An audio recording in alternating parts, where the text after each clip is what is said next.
Okay,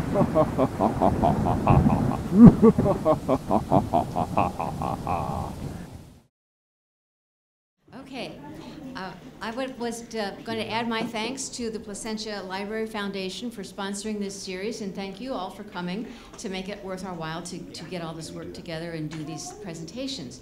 I was going to give you a little background on my experience and why I was delegated to give tonight's talk.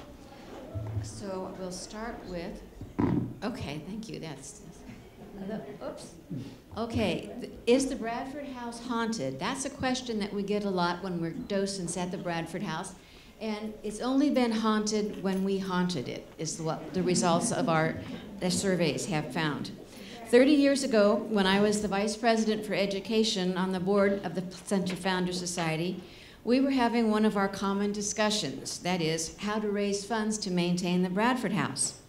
As you probably know, this is the large greenhouse that was built in 1902 by A.S. Bradford, one of the founding fathers of the city.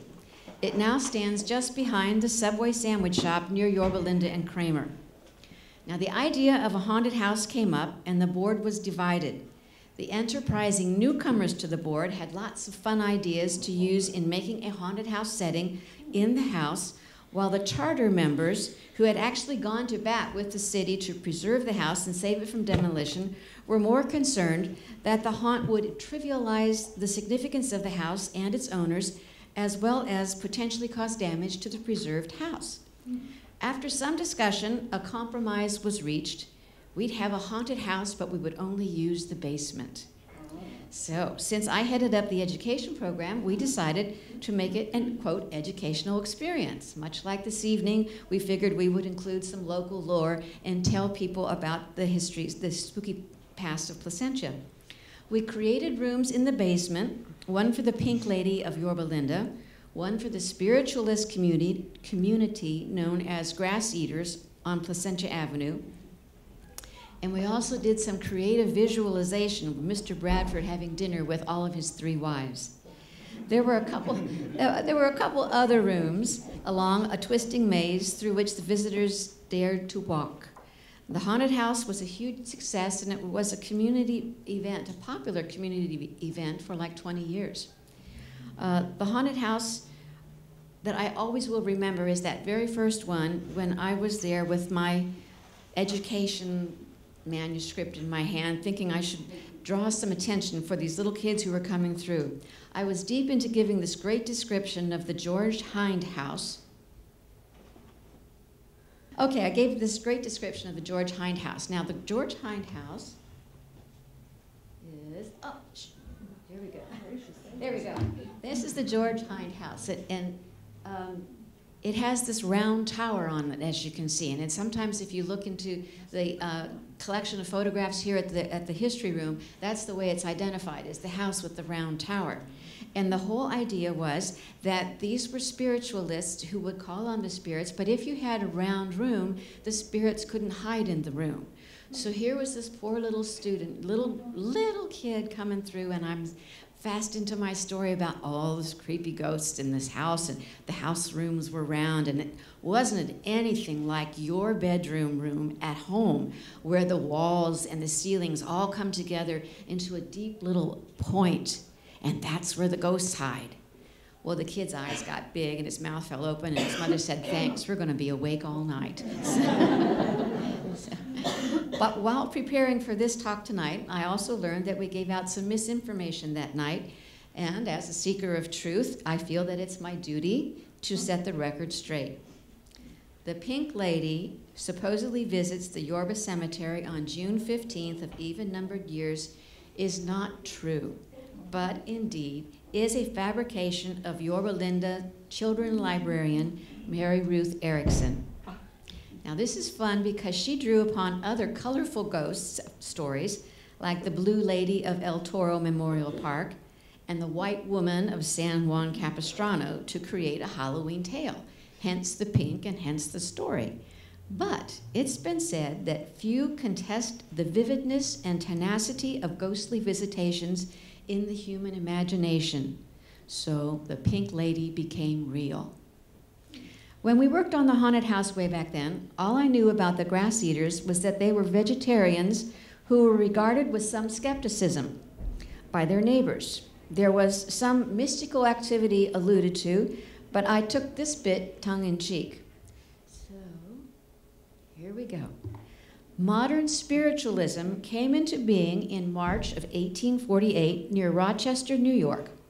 Two sisters, Margaret and Katie Fox, ages 9 and 11, received proof of the continuity of life after death when they heard tappings in their home and were able to communicate with a man, Charles Rosna, who had died. He told them that he had been murdered and was, in fact, buried in the cellar of their cottage where they lived. And so that's the picture down below. Believers grew in such numbers that in 1887, the following statement could be said, quote, "Spiritualism has made converts of more scientific men and profound thinkers than any other sect in the world. In 39 years, it had grown to 10 or 15 million believers, with thousands of mediums, a literature printed in every known language, and converts in every quarter of the globe." Spiritualists believe in communicating with the spirits of discarnate humans. They believe that gifted humans can act as spirit mediums, often through seances. Anyone can become a medium through practice and study. They believe that spirits are capable of growth and perfection, progressing through higher spheres or planes. The two beliefs then, that contact with spirits is possible and that spirits may lie on a higher plane, led to a third belief that spirits can provide knowledge about moral and ethical issues as well as about God and the afterlife. Thus, many members speak of spiritual guides, specific spirits, often contacted by living medium who could be relied upon for worldly and spiritual guidance. Now, we have the spirit guide comes into play here in Placentia because the grass eaters who resided in Placentia on the estate of George Hind were confirmed spiritualists. The Hind family had been prominent in English spiritualism in the first half of the 1870s, and in early 1876, George R. Hind, his brother Thomas P. Hind, and their families came from Darlington, England, where the brothers had inherited their father's brewery and successful business, and they enjoyed a comfortable and affluent life. George Hind and his wife Hannah are remembered as, quote, friendly, intellectual people interested in music and good entertainment, as well as their spiritualism. So, one of the most renowned spiritualists to come out of Victorian America was Cora L.V. Scott Hatch Tappan Richmond. Well, I guess the spirits didn't guide her to the right choice for a husband, but she kept asking and getting these answers. So, anyways, it's a common phenomenon in the spiritualists. The women have a whole string of names. Cora's formal education ended when she was only 11 years of age. When she was 13, she began healing while in a trance state. So sometimes she was even wielding a knife and performing successful surgeries. People attributed this outstanding ability to spirits of the departed who had the power to return to earth and by some means of psychic law could control the brain of the human being. Her German spirit doctor demonstrated the spectrum of healing gifts in front of many people. These demonstrations of spiritual healing and surgeries made the local doctors and church ministers fear that they may become redundant. When Cora was 15, the healing was withdrawn and the wonderful trance discourse lectures began. It was in these demonstrations that she would appear before a large crowd and someone in the audience would be asked at random to give a topic, and then she could give lengthy, scholarly, and dignified presentations. Cora Hatch was remarkably gifted trance medium, and her first husband carried her around the country at the age of 16, exhibiting her in the fashion of a sideshow.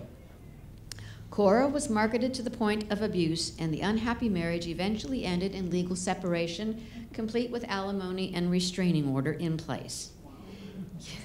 It has been said that her trance psychic power has remained unmatched. Now, Cora Scott Hatch met the Hind brothers while she was living for 2 years in England, and together they developed the idea for a spiritualist colony in California, one that did not have any particular dietary restrictions. This is the entry to the Hind estate. Led by Cora's hire guides, George and his family selected the 24 acres in Placentia on which he founded his colony and constructed his mansion at a cost of between $8,000 and $10,000. There were various sources with various amounts. Cora stayed until the plans for the house were complete, and then she departed in April of 1876. She went east to serve as a pastor of the First Spiritualist Society of Chicago's Church of the Soul, and she was there for 50 years and never returned to California. George Hind propagated many fruit trees and vegetables around his house. I think if you look really close, you might see a tree there behind the fence, but he was a very good herbist there, horticulturist. And though George clearly affirms in interviews that his original intent was to found a spiritualist colony, not a fruitarian colony, the quality of his produce was widely acclaimed. Like other gentleman farmers who came to California, Hind seems to have believed that anything and nearly everything would thrive on his land by, as you see in his following correspondence. Quote, "The summer season brings us profusion of all the fruits of the earth, adapted to this climate. Among them are figs, grapes, pears, peaches, apricots, apples, plums, strawberries, nectarines, blackberries, or brambleberries, which grow with other fruits very large here, raspberries, and many of the vegetables and green corn, a very delicious variety of maize in the Milky State. At this season, we also have the most delicious melons in the many varieties known as water and musk. What applies to the summer will also, in the main, apply to the autumn season. In fact, last year we had ripe grapes and melons until Christmas. The seasons are so nearly alike that many things are obtainable all the year round. Strawberries, tomatoes, and green peas, with oranges, nuts, apples, pears, grains, and so forth can be had, I may say, almost every month of the year. I need not further enlarge. A general idea is voluminous enough and preferable to going into minute particulars. Signed, G.R.H.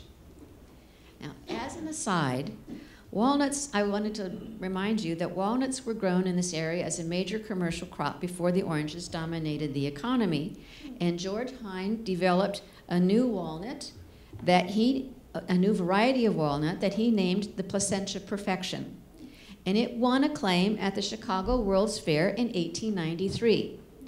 And if you go over to the Fullerton Arboretum, you can see an offshoot of one of his trees still growing in the Arboretum today. The only public contact the colonists made was for the purpose of marketing their crops. Efforts to return to the brewing trade and an attempt to import ferrets from England to get rid of the pest in the groves were both unsuccessful, so money troubles and litigation soon plagued the Hind family. George was forced to sell off some property to a real estate speculator, Cornelius Ira Carpenter, and he would later declare bankruptcy in 1880.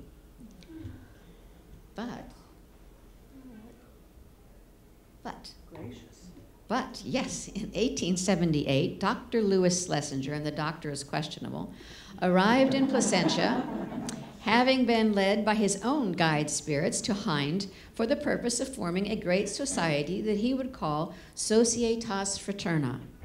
Because Cora Scott Hatch had moved on to her role in Chicago, Schlesinger becomes the resident median in Placentia and president by default of the Societas Fraterna in partnership with George Hind and Ira Carpenter. It is through Schlesinger's influence that dietary restrictions are imposed, since he believed that cooking destroyed the spiritual essence and so the nutrition of food. Therefore, everything had to be eaten raw.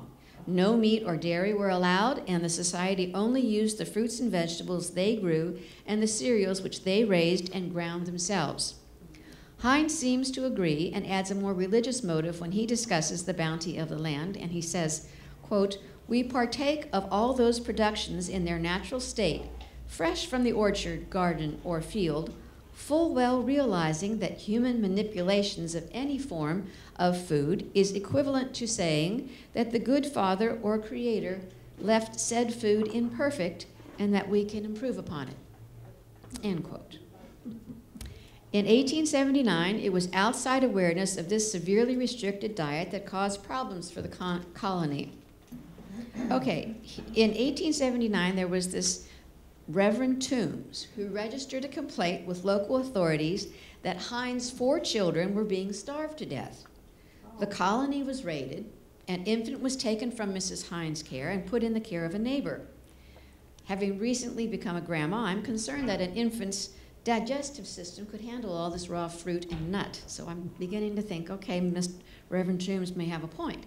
But because Orange County was still part of Los Angeles County at the time, the case was tried at a distant court in Los Angeles, where it was decided that the Hines did not have criminal intent to harm their children, but they were found to be so much under the influence of Schlesinger that the jury felt sorry for them.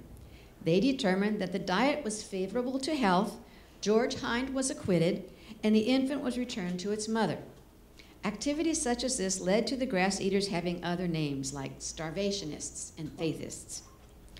In May of 1879, the Anaheim Gazette tells how Hines and Schlesinger planned to frighten neighbors into thinking Placentia was haunted. Or perhaps they were trying to convince the community of their ability to contact the deceased. There were strange lights caused by kerosene-soaked cotton in balls that were causing shadowy movement near an old adobe, and it roused the dogs owned by Sam Kramer. So they took off on the trail of a mule with a strange-looking rider. Well, it turned out to be George Hines. Some boys from Anaheim, alerted by the barking dogs, went out and they saw the adobe with the flickering dim lights. So they threw a stone into the doorway. Well, Schlesinger's head appeared in the window and he shouted, "Begone, disturb me not, I'm in converse with the spirits." Well, these young men from Anaheim who unmasked Schlesinger that night threatened to tar and feather him. Despite some local acceptance by folks who joined the Societas Fraterna, Schlesinger was asked to leave the community in 1881. Okay. When I was talking to 2 longtime residents of Placentia, I was told that as children they were instructed to stay away from the colony and they never went near there. Tales circulated that they practiced free love at the commune, and members who died there were buried on the property under a certain tree. These things were probably true, since Louis Schlesinger had abandoned a wife and children in New York when he came west. He took on a common-law wife, a 33-year-old widow, Julia Stevens Fish, who was living on the Hines estate with her 2 sons. Schlesinger and his common-law wife, Julia, moved to San Francisco, where they published a journal, The Carrier Dove, for 10 years. Among the descendants of Julia, there is a family legend that the funds to start the Carrier Dove were appropriated from the Societas, which would help explain Hines' bankruptcy. The official story, however, is that the Carrier Dove began as a Lyceum paper, with the proceeds funding the growth of the Oakland Lyceum. Though their marriage fails to survive, the Schlesingers continue their active association with spiritualism. Louis seems to have more ups and downs in his career, going from being the famous featured speaker and test medium to one who provides cures for tobacco habits, to being a, quote, hypnotist of national reputation, and finally to serving jail time for obtaining money under false pretense. Julia seemed to stay mostly in the editing world, producing publications to proselytize for spiritualism until the year 1898, when she made charges of widespread fraud and collusion among physical mediums in the Bay Area. She had sort of gone undercover and had taken part in fraudulent seances as part of her research to back her accusations. So in February 1900, Julia Fish, no longer Schlesinger, married Bishop Simpson Garrison, a former physical medium and at the time the professional medium exposer in Alameda County, California. Together, they worked to expose the fraudulent activity, mainly commercial seances. She said, quote, "While I do not repudiate spiritualism as a religious belief or as a philosophy of the future life, of which we have some fairly well-established evidence, still my investigations of the past 12 months have demonstrated that most, if not all, the so-called phenomena are fraudulent." She eventually returns to Orange County and stays socially active as a reporter for the WCTU, the Women's Christian Temperance Union, as a writer for the Santa Ana Register, and interestingly, as a state voting and polling place inspector during the battle for women's suffrage. So these people were real get out there and be active people. Let's see. So that's Cora. Okay. As I mentioned, financial problems continually plagued George Hind and the Societas Fraterna, but this did not dissuade followers from joining. They would bring their children with them and keep them out of the local school. 2 boys said they were tired of eating turnip and carrots, and they ran away from the colony.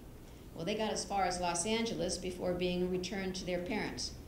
In 1890, the society was headed by George Hind, Mr. Wiederhold, and Walter Lockwood, who went by the name of Thales. That year, each of these 3 men had to pay a $50 fine because they would not participate in the national census, saying they could not support such pride in the size of a country.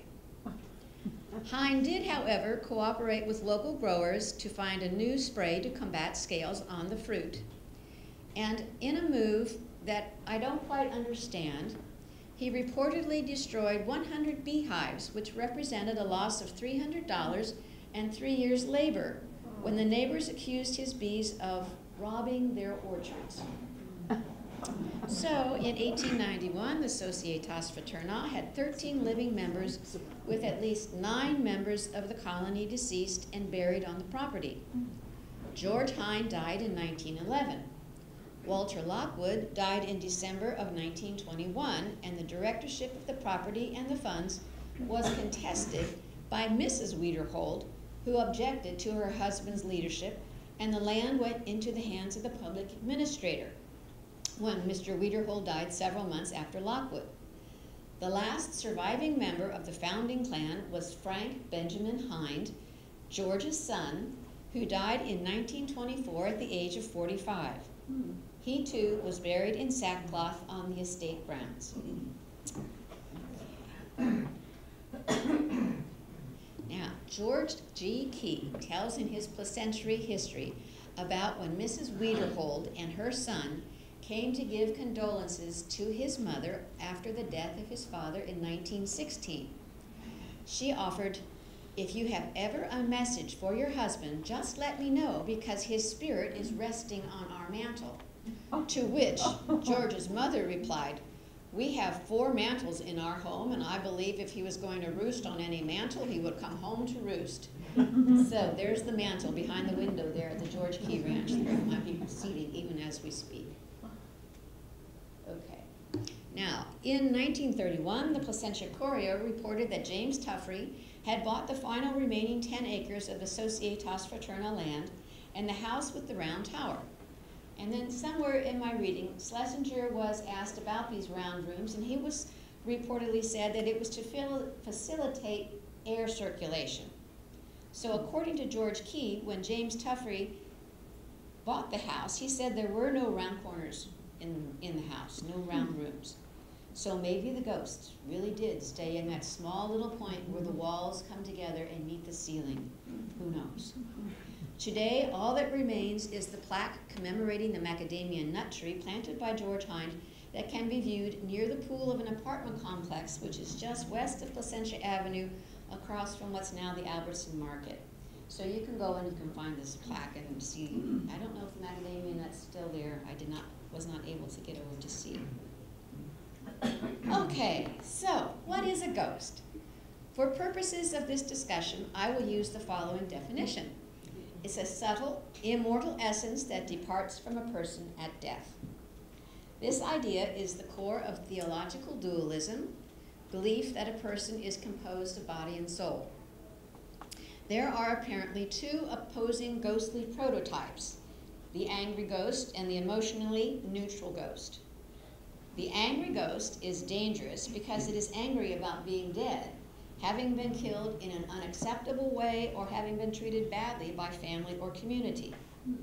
The emotionally neutral ghost is the spiritual essence of the deceased that lingers or returns in order to warn, comfort, inspire, or protect.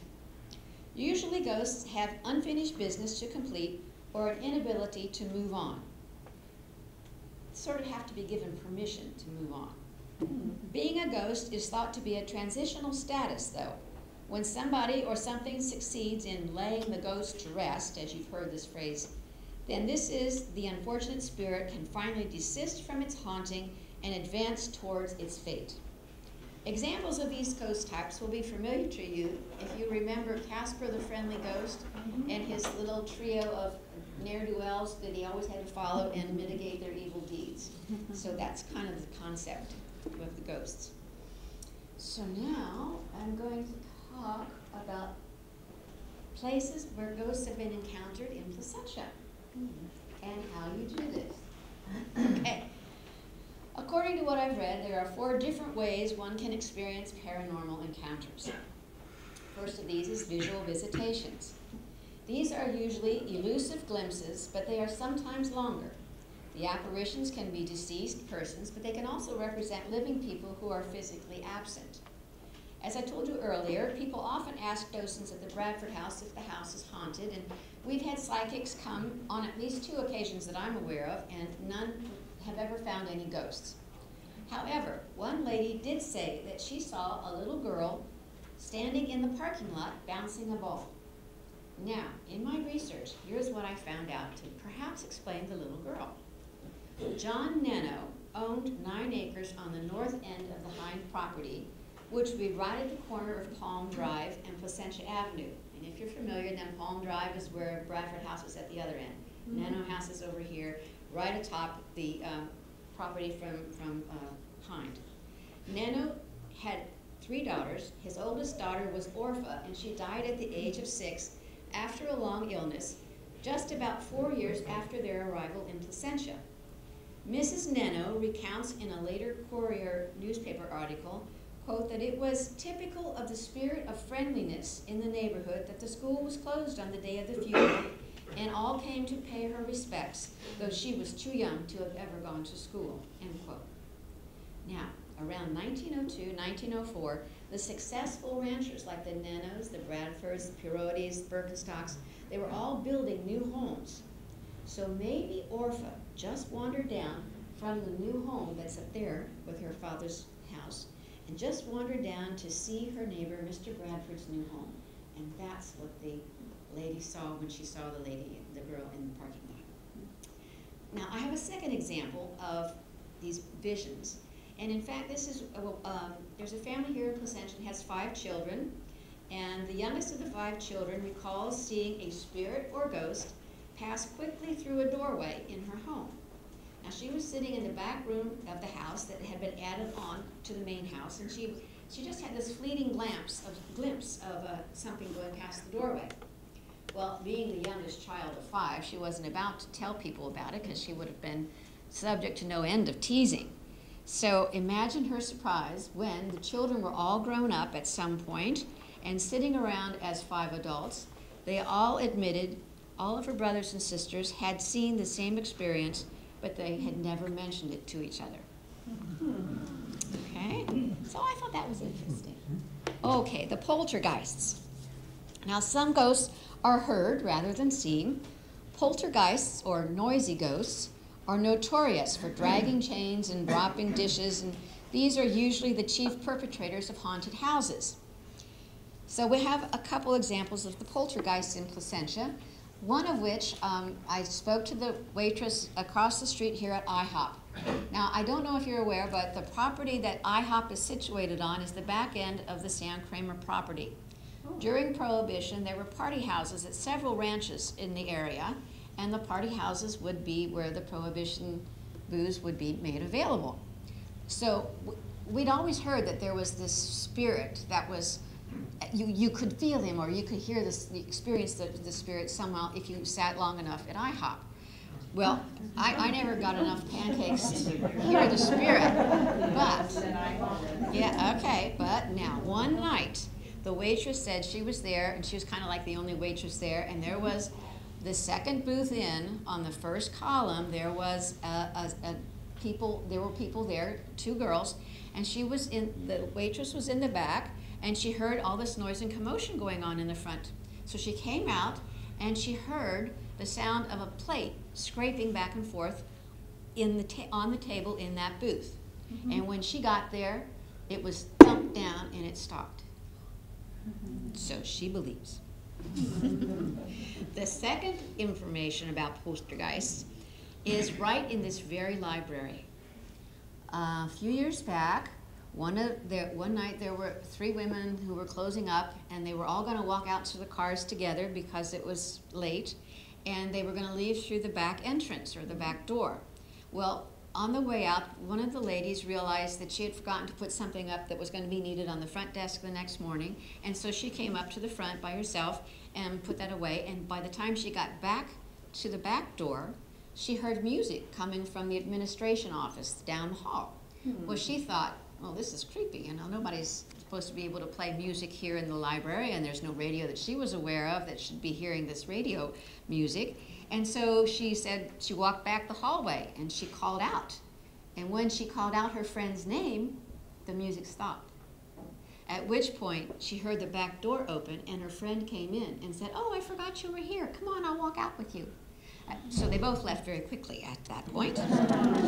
And what's even more exciting is that the next day, they told there was a man who was had Wendy's post prior to her being here, and he was the curator of the history room. And when he was told that they had heard this music, and he said, well, he wasn't surprised at all, because he's been visited by a female spirit many times who would come in and move the things that he was working with. If he turned his back, there would be the page would be flipped in his book, or there would be something moved out of place. So I think those people decided that there was a deceased supervisor from about 10 years before who was here coming to visit.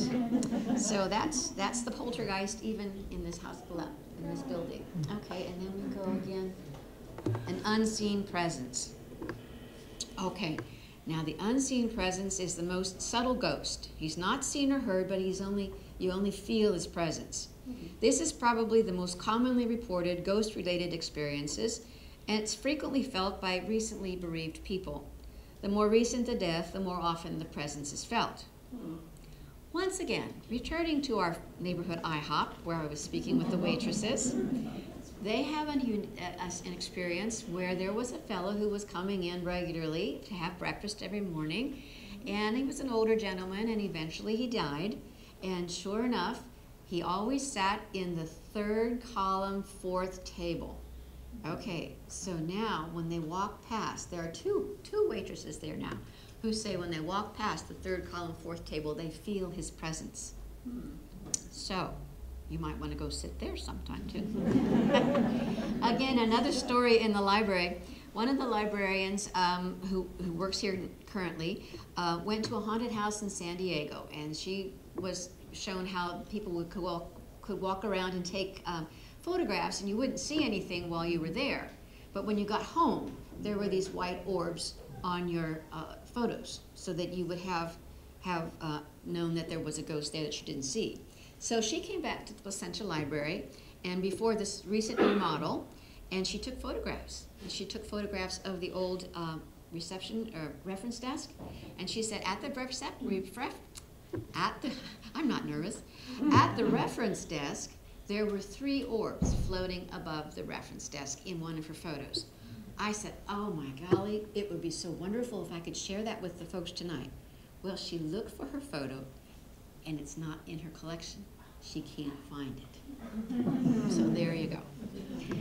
If you go online, you can also find an article by the California Society for Ghost Research that tells about sightings that they had in Tri-City Park. And a group of them were wandering around in Tri-City Park and encountered some orbs and spirits, and were actually able to converse with them somehow. And it turned out to be a group of Quakers who felt that it was 1799 to 1802. And on that website, you can see the images that they detected in the park, and they said there was a dog had walked across the bridge where there was this one orb floating around, and the dogs had crossed to the other side away from the orb, as if it had sensed that the presence was there. Okay, one more. Dream ghosts. Dream ghosts have been reported in many times and places. These nocturnal visitations are often seen as reporting past, present, or future realities. You know, think A Christmas Carol, okay? Dream ghost. But in contemporary reports, a dream visit from a deceased person is sometimes accepted as a real ghost. Now here we are close to home in my examples. My younger daughter was her room was where my husband's mother died when she was living with us. So then Jill took over that room when things were restored after she was buried.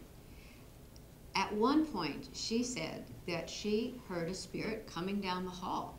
And so she said, "Go away, you're frightening me." And the spirit went away. Now, to add to that, my husband occasionally goes into that room for his nap, at which point he said he was wakened by the bed shaking one night because the spirit was there. Well, I thought, okay, he's had his Manhattan too late at night, and he's feeling the bed shake. Okay. He mentioned that to our daughter who came home from South Africa to visit, and her face just blanched, and she said, "Oh my gosh, I felt the same thing." Oh. So, I don't sleep in that room. Okay, that's this. Okay, and then another source of good stories. Someone donated this wonderful book, and Wendy let me use it. It's called Anaheim's Dead, Ghostly Encounters with the Past, P-A-S-S-E-D. And he tells the reader up front that the book is written from an open-minded yet agnostic perspective. He recounts meetings that he's had with neighbors and old homeowners where they share stories of paranormal experiences. He goes to parks, restaurants, and historic homes talking to anyone who has seen a ghost. There are two sites mentioned here that you might recognize quite easily. One is the White House Restaurant in Anaheim, and I found out today that the owner of the White House Restaurant has connections with Placentia as well. And in the Central Anaheim Library, there's a really good story in there about the lady in the basement of the Central Anaheim Library. By the end of the book, I'm not sure that he maintained his doubt. Now, whether ghosts have appeared in dreams, visions, or daily life, they have often suffered from a credibility problem. Are they a misrepresentation, a trick of the mind, a hallucination, or the real thing? This is just something for you to ponder. Now, where to look in the future. Now, I'm just going to throw this out as a potential that you may want to think about before you redecorate your house. With the Placentia Orange Growers Association packing house having been torn down, then I think there were probably a lot of lives in Placentia that were intertwined with that building, with all of the people who lived there and lived here and worked there, and people who sold their fruit through there, and people who bought fruit from there. And now that that building has been destroyed, there are no more corners for this ghost to hide in, and so they're going out in the community to look for some new place to stay. Now, they usually enter buildings through drains, pools, attics, or closets. So you know, remember, oh, your kid always said there's a ghost in the closet? Well, there maybe was. You never know. But limestone and granite are favorite materials that attract the ghosts. So I want all of you to think twice and very carefully before you install a granite sink in your kitchen or bathroom. Thank you. How would you